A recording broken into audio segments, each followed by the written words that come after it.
আসসালামু আলাইকুম। ওপেন ইউনিভার্সিটির প্রতিনিয়ত আপডেট আপনাদের স্বাগতম। আমরা পড়াছিলাম ওপেন ইউনিভার্সিটির আইসিটি বইয়ের ইউনিট 3 কমিউনিকেশন সিস্টেম থেকে। আর এই ভিডিওটা হচ্ছে এই ইউনিট 3 এর শেষ পার্ট। অল্প একটু পড়াবো, ছোট, অবশ্যই মনোযোগ দিয়ে পড়বেন। এখানে 3.8 আপনারা দেখতে পাচ্ছেন, পার্ট হচ্ছে 3.8 ওয়্যারলেস কমিউনিকেশন প্রযুক্তির উদাহরণ, ব্লুটুথ, ওয়াইফাই, ওয়াইম্যাক্স, এগুলো সম্পর্কে পড়াবো। তো চলেন টপিকে চলে যাই। এখানে আপনারা দেখতে পাচ্ছেন তারবিহীন ইন্টারনেট অ্যাক্সেস। এর মানে হচ্ছে তার ছাড়া আমরা ইন্টারনেটে অ্যাক্সেস করতে পারি কিসের মাধ্যমে।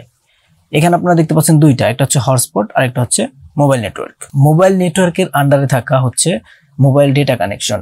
আমাদের ফোনে একটা অপশন আছে মোবাইল ডাটা, এটা অন করলে আমরা ইন্টারনেট চালাতে পারি।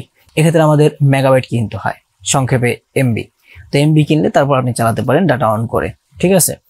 আচ্ছা, এটা হচ্ছে ইন্টারনেট অ্যাক্সেসের তারবিহীন একটি মাধ্যম। এবং এখানে আরো একটি মাধ্যম আছে যেটা হচ্ছে তারবিহীনভাবে ইন্টারনেট অ্যাক্সেস করতে পারবেন, সেটা হচ্ছে কি হটস্পট। হটস্পটের আন্ডারে 3টা মাধ্যম রয়েছে। এই 3টার মাধ্যমে আপনারা তারবিহীনভাবে ইন্টারনেটের সাথে অ্যাক্সেস করতে পারবেন। কি কি? প্রথমত রয়েছে ব্লুটুথ, দ্বিতীয়ত রয়েছে ওয়াইফাই, তৃতীয়ত রয়েছে ওয়াইম্যাক্স। তো এগুলা কিভাবে ওয়্যারলেসলি কাজ করে বা এগুলোর মাধ্যমে কিভাবে ইন্টারনেট অ্যাক্সেস করা যায় সেটা একটু আমরা দেখে নেব। আচ্ছা, একটু লক্ষ্য করেন, ব্লুটুথ ওয়্যারলেস মাধ্যম। তো ব্লুটুথের যে ফ্রিকোয়েন্সি এটা হচ্ছে 2.4 গিগাহার্টজ থেকে 2.48 গিগাহার্টজ। তো এটার ফ্রিকোয়েন্সি অনেক, আপনারা দেখতেই পাচ্ছেন। এছাড়া এটার রেঞ্জ হচ্ছে 10 মিটার। আপনি যদি ছোটবেলায় আমরা একটা সময় ছিল যখন ব্লুটুথের মাধ্যমে বন্ধুর মোবাইল থেকে আপনার ইন্টারনেট চালাতাম, ঠিক আছে। তো ওয়াইফাই যখন অন থাকতো তখন হটস্পট কানেক্ট করলে ওয়াইফাইটা অফ হয়ে যেত, যার কারণে আমরা কি করতাম, বন্ধুর মোবাইলে ওয়াইফাই কানেক্টেড থাকলে আমরা ব্লুটুথে তার মোবাইলের সাথে কানেক্ট করে ইন্টারনেট অ্যাক্সেস নিতাম, ঠিক আছে। ব্লুটুথের মাধ্যমে তার মোবাইল থেকে আমরা হটস্পট নিতাম এবং সেটা চালাইতাম, ঠিক আছে। তো এই যে ব্লুটুথের যে রেঞ্জটা এটা হচ্ছে 10 মিটার। 10 মিটারের বাইরে গেলে আমরা কিন্তু আর ইন্টারনেট চালাইতে পারতাম না, ঠিক আছে। এবং হচ্ছে স্পিড হচ্ছে 1 এমবিপিএস। আপনি ব্লুটুথের মাধ্যমে কারো থেকে ইন্টারনেট যদি নেন, দেখা যাচ্ছে সেটার সর্বোচ্চ এমবিপিএস হবে 1 এমবিপিএস। অর্থাৎ আপনি ইউটিউব চালাইতে গেলেও অনেকটা বাঁচবে। বর্তমান সময় কিন্তু 4Gর যুগ। এই সময়ে আপনার ইউটিউব চালাইতে গেলেও ভালো একটা স্পিড দরকার, 3 থেকে 4 এমবি বা 5 এমবি সর্বোচ্চ, ঠিক আছে। আদারওয়াইজ আপনি ইউটিউব অত স্মুথলি চালাইতে পারবেন না। তো এই ব্লুটুথের বিষয়টা হচ্ছে মূলত এতটুকুই। আপনার এতটুকু মনে রাখলেই হবে। যারা নোট করতে চান অবশ্যই একটু নোট করে নেন, ফ্রিকোয়েন্সি, রেঞ্জ এবং হচ্ছে স্পিড। আচ্ছা, এবার একটু লক্ষ্য করেন ওয়াইফাই কিন্তু আমরা অনেকেই চালাই। আর এই ওয়াইফাই স্পিড হচ্ছে আপনার 10 থেকে 50 এমবিপিএস।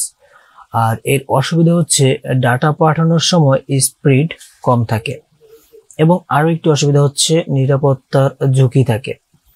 অর্থাৎ আপনি যে ওয়াইফাইটা চালাইতেছেন, তো এটা নিরাপত্তার ঝুঁকি থাকে।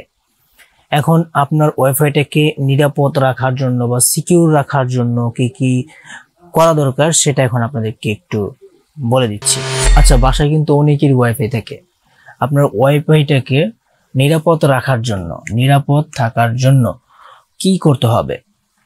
প্রথমত আমরা সকলেই জানি প্রত্যেকটা ওয়াইফাইয়ের একটা অ্যাডমিন প্যানেল থাকে। অর্থাৎ যে কোনো একটা ব্রাউজারে গিয়ে আপনি default user name and password দিয়ে অ্যাডমিন প্যানেলে লগ ইন করতে পারেন। এখন এই যে অ্যাডমিন প্যানেল, এটা আপনি লগ ইন করার পর আপনার প্রথম কাজ হবে অ্যাডমিন নেম এবং হচ্ছে অ্যাডমিন পাসওয়ার্ড, এই দুইটা পরিবর্তন করা। কেন দরকার? কারণ আপনি যদি টিপি লিঙ্ক রাউটার কিনেন, টিপি লিঙ্ক রাউটারের যে ইউজার নেম এবং হচ্ছে পাসওয়ার্ড ডিফল্ট যেটা থাকে সেটা কিন্তু সবাই জানে, যার কারণে দেখা যাচ্ছে আপনি কাউকে ওয়াইফাইটা শেয়ার করলে সে কিন্তু আপনার লগ ইন প্যানেলে প্রবেশ করতে পারবে। ইভেন সে চাইলে কিন্তু আপনার লগ ইন প্যানেলের অ্যাডমিন এবং হচ্ছে পাসওয়ার্ড অর্থাৎ ইউজার নেম অ্যান্ড পাসওয়ার্ড কিন্তু পরিবর্তন করে দিতে পারবে। তখন আপনার অ্যাডমিন প্যানেলে আপনি নিজেই প্রবেশ করতে পারবেন না। এটা একটা বড় ধরনের সমস্যা, ঠিক আছে। এবং কি আপনাকে চাইলে আপনার নেটওয়ার্ক থেকে ব্লক করে দিতেও পারে। সেক্ষেত্রে অন্য একটা প্রক্রিয়া আছে, আপনার রাউটারটা ফরম্যাট মারতে হয়, ওইটা আলাদা বিষয়। তো প্রথমত আপনাকে কি করতে হবে, আপনার ওয়াইফাইটাকে নিরাপদ রাখার জন্য অ্যাডমিন নেম এবং হচ্ছে পাসওয়ার্ড, ঠিক আছে, এই দুইটা মাস্ট বি পরিবর্তন করতে হবে। দ্বিতীয় যে কাজটা সেটা হচ্ছে এসএসডি বন্ধ রাখা। এসএসডি কি? আমাদের ওয়াইফাই যে নামটা দেখবেন, ওয়াইফাই নতুন নতুন আনলে এই নামটা সবার মোবাইলে শো করে, যে ওয়াইফাই যে নামটা আপনি দিয়েছেন সকলের মোবাইলে সেই নামটা শো করে যে এই নাম, এটা হচ্ছে তার ওয়াইফাই, এটা বোঝা যায়। কিন্তু যখন আপনি এসএসডি হাইড করবেন বা লুকিয়ে রাখবেন তখন কারো মোবাইলেই শো করবে না, এমনকি আপনার মোবাইলেও শো করবে না। এটা কানেক্ট করার আলাদা একটা নিয়ম আছে, সেই নিয়মটা কি সেটা আপনি ইউটিউব থেকে দেখে নেবেন, দেন আপনি কাজ করবেন, ঠিক আছে। এতে কিন্তু আপনার নেটওয়ার্কটা নিরাপদ থাকলেও কারো মোবাইলে কানেক্টও হবে না, আর আপনি সব থেকে নিরাপদ রইলেন, ঠিক আছে। এরপর হচ্ছে তৃতীয় যে কাজটি করতে হবে, ম্যাক চালু করা। আচ্ছা, ম্যাক বিষয়টা হচ্ছে অনেকে বোঝে না। ম্যাক হচ্ছে আপনার মোবাইলের একটা আইপি অ্যাড্রেস থাকে, আপনার ওয়াইফাইয়ের লগ ইন প্যানেলে গিয়ে সেখানে দেখবেন ম্যাক ফিল্টার বলে একটি অপশন আছে। এখানে গিয়ে আপনার আইপি অ্যাড্রেসটা জাস্ট এই ম্যাক ফিল্টারে অ্যাড নিউতে ক্লিক করে আপনার আইপি অ্যাড্রেসটা লিখে দিবেন। লিখে দেওয়ার সাথে সাথে শুধুমাত্র আপনার ফোন থেকে ইন্টারনেট চালাইতে পারবেন, অন্য যদি কোনো ফোন থেকে কানেক্ট করা থাকে তারা চালাতে পারবে না বা কানেক্ট করতে পারবে না, যেহেতু আপনার আইপি অ্যাড্রেস দেওয়া আছে শুধুমাত্র আপনি চালাতে পারবেন। এটাকে বলা হচ্ছে ম্যাক। এই ম্যাক আইডি যদি আপনি চালু করে রাখেন, আপনি এখানে যে কয়টা ফোনের আইপি অ্যাড্রেস অ্যাড করে রাখবেন সেই কয়টা ফোন থেকে ইন্টারনেট চালাতে পারবে, বাকি কেউ কিন্তু আপনার এই ওয়াইফাইটা চালাতে পারবে না। তো আশা করি বুঝতে পারছেন যে কিভাবে আপনি ওয়াইফাই যদি আপনার থাকে কিভাবে নিরাপদ থাকা যায়, ঠিক আছে, আপনি কিভাবে ঝুঁকি মুক্তভাবে থাকতে পারেন সেটা এখানে বুঝিয়ে দিলাম। এবার একটু লক্ষ্য করেন, WiMAX, LAN LAN LAN, local area network. কতগুলা লোকাল এরিয়া নেটওয়ার্কের সমন্বয়ে তৈরি হয় ওয়াইম্যাক্স। এখন আমাদের বাসায় যে রাউটারগুলো থাকে সেগুলো হচ্ছে ল্যান বা লোকাল এরিয়া নেটওয়ার্ক। আমাদের এই ল্যানে বা আমাদের এই রাউটারে যে লাইনগুলো আসছে সেটা আসছে কোথায় থেকে? ওয়াইম্যাক্স থেকে, ঠিক আছে। এই ওয়াইম্যাক্স হচ্ছে কতগুলা ল্যানের সমন্বয়ে তৈরি বা গঠিত। এবার চলেন ওয়াইম্যাক্সের সুবিধা অসুবিধাগুলো, স্পিডগুলো একটু জেনে নেই। আমার ডান পাশে আপনি দেখতে পাচ্ছেন যে স্পিড হচ্ছে ওয়াইম্যাক্সের স্পিড হচ্ছে 40 থেকে 70 এমবিপিএস, এক সেকেন্ডে 40 থেকে 70 এমবিপিএস পর্যন্ত পাঠায়। এবং সুবিধা হচ্ছে স্পিডটা বেশি, ওয়াইম্যাক্সের যে সুবিধা এটা হচ্ছে স্পিড বেশি। অসুবিধা হচ্ছে রেঞ্জের বাইরে চলে গেলে ইন্টারনেট চলে না বা স্পিড কমে যায়, ঠিক আছে, এটা হচ্ছে অসুবিধা। এ হলো ওয়াইম্যাক্সের একটা ধারণা, এতটুকু ধারণা আপনি মাথায় রাখলেই হয়ে যাবে, কেননা পরীক্ষায় আসে না, যদিও চলে আসে তাহলে আপনি এইটুকু লিখে দিলেই কিন্তু এনাফ, বা বাকিটুকু আপনি একটু বানিয়ে বুনিয়ে লিখলে ইনশাল্লাহ হয়ে যাবে, বা একটু গুছিয়ে লিখলে, ঠিক আছে। তো আশা করি বুঝতে পেরেছেন, এই হলো ওয়াইম্যাক্সের ধারণা। এখন আমরা একটু জানবো যে আপনার ওয়াইম্যাক্স এবং হচ্ছে ওয়াইফাইয়ের ডিফারেন্সটা বা পার্থক্যটা কি সেটা একটু দেখবো আমরা। তো এখন আমরা দেখব ওয়াইফাই এবং ওয়াইম্যাক্সের পার্থক্য।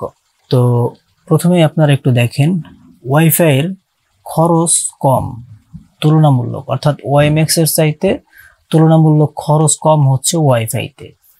এরপর হচ্ছে ওয়াইফাইয়ের গতি হচ্ছে 10 থেকে 50 এমবিপিএস। অন্যদিকে আমরা দেখতে পাচ্ছি ওয়াইম্যাক্সের গতি হচ্ছে 10 থেকে 100 এমবিপিএস।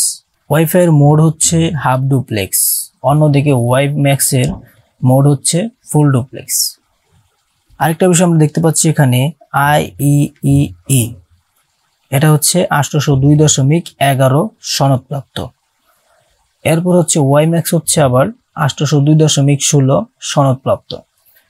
এই হচ্ছে পার্থক্য। আরেকটা পার্থক্য আপনারা দিতে পারেন, ওয়াইফাইয়ের ফুল মিনিং এবং হচ্ছে ওয়াইম্যাক্সের ফুল মিনিংটা কি, এটা আপনারা ইন্টারনেট থেকে বের করে এই ডিফারেন্সটা বা এই পার্থক্যটাও দিতে পারেন। আর বাকিগুলো আমি এখানে লিখে দিলাম, এগুলো একটু ভালো করে নোট করে নেন। এটা কিন্তু গুরুত্বপূর্ণ, পার্থক্যটা আসে, পার্থক্যটা প্রত্যেকবারই আপনার কোশ্চেনে আসে এবং মাঝে মধ্যে এমসিকিউতেও চলে আসে। তো আমি মনে করি এটা আপনাদের শিখে রাখা উচিত। তো এরই মধ্য দিয়ে আমাদের ইউনিট 3 শেষ হলো আজকে। তো কেমন লাগলো আমাদের এই ইউনিটের যে পড়াগুলা, সেগুলো কিন্তু খুবই সহজ ছিল। তো আপনারা অবশ্যই জানাবেন কমেন্টে কেমন লাগলো। তো ভালো থাকবেন, সুস্থ থাকবেন, আল্লাহ হাফেজ।